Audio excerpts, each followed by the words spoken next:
A $2,000 car just did something at Talladega Superspeedway that nobody thought was even possible, and 3 NASCAR Cup Series drivers were right there to witness the whole thing. So here is the deal. Cleetus and his crew got a private track rental at Talladega, a private rental at one of the biggest, fastest, most famous tracks in the entire sport. And they did not bring race cars. They brought Crown Victorias, the same kind of cars you see old police departments selling off for like $2,000. Bone stock, street legal. Some of them still had plates on them.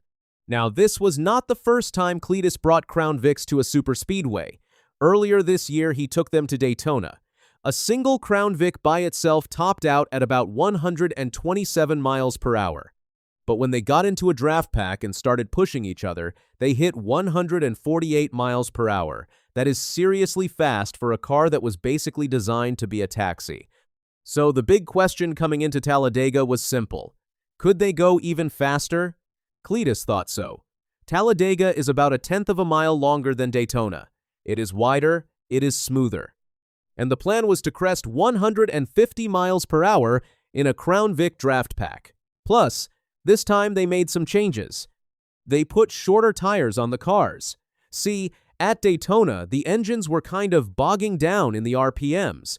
They could not rev high enough. So shorter tires mean the engine can spin faster and push the car harder. And since this is NASCAR's track, NASCAR told them they had to run Goodyear tires. So they got Goodyear Eagle F1S. A little shorter, a little more RPM, and hopefully a lot more speed. Oh, and they had Nitrous. That was the secret weapon for later. The crew hit the track for some early laps before the special guests showed up. And right away, they knew something was different. They were already going about 10 miles per hour faster than Daytona on the very first run. The GPS was showing 154 miles per hour, and they had not even started trying hard yet. The drafting was insane. Cleetus talked about how you can blow right around someone, but the second you get in front, the other car just sucks right back up to you. When you get behind someone, you can actually come off the gas completely and still accelerate. No throttle at all. The air just pushes you forward. And when you get 4 cars stacked up in a line like a wall, the guy in the back is only at quarter throttle to keep up. That is how powerful the draft is. But it was not all smooth. One of the cars started spitting oil. Ty's car was smoking, and the oil was spraying onto the windshield of the car behind him. That is not exactly what you want to see when you are going 150+ miles per hour. Then the special guests rolled in. And this is where things got really fun. The RFK Racing crew showed up. We are talking Brad Keselowski, Ryan Preece, and Chris Buescher. 3 real-deal NASCAR Cup Series drivers ready to rip some Crown Vics around Talladega. Brad joked that he wanted to lower the ride height because he has been prone to flipping and would prefer not to flip today. Fair enough. Now, there was one big rule everyone had to keep in mind. If they destroyed the nice grass at Talladega, there was a $200,000 fine written into the contract. So no pressure at all. They had the track for about 7 hours and a whole plan laid out. Top speed runs, nitrous runs, tandem drafting, and something they called spectator drags, which is basically a dead stop start from the finish line and the first one back around wins. First up was the no nitrous group top speed run. All 4 cars lined up, locked into a draft, and went for it. Brad explained the physics of it like a Newton's cradle. You know those little desk toys with the swinging balls? The back car hits the one in front, and the energy just transfers all the way up the line. The leader feels every single hit from behind.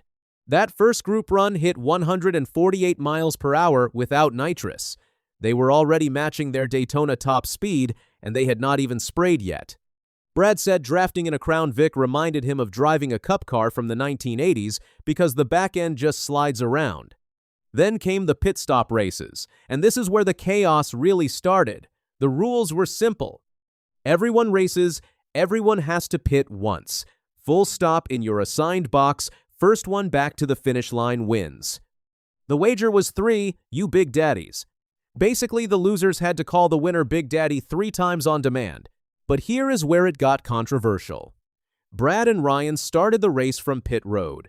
They technically got their pit stop out of the way before the race even began. Everyone else was out on the track thinking they had a normal race going on. By the time Cleetus figured out what happened, it was too late. Ryan Preece won the race easily.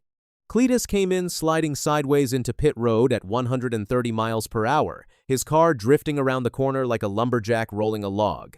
Cleetus was not happy. He called it a technicality. He asked where the race director was, but Brad just smiled and said nobody told them they could not do it.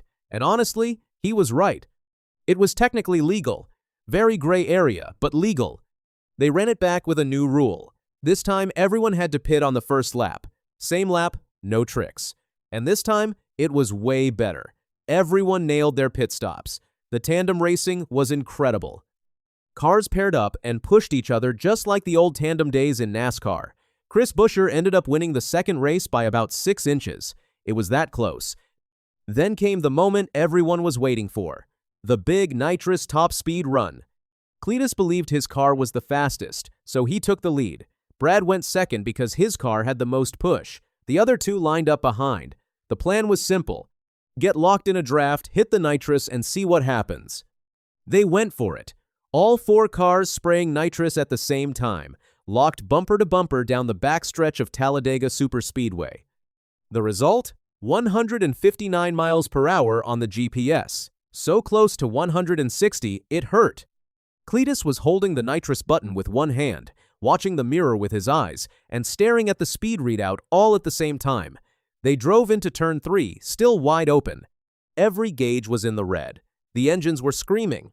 Cleetus said it best. "I think we are the 4 fastest men on the planet in stock Crown Vics." And honestly, he is probably right.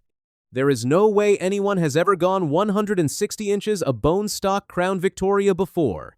These are $2,000 cars doing nearly 160 miles per hour on one of the most famous tracks in the world.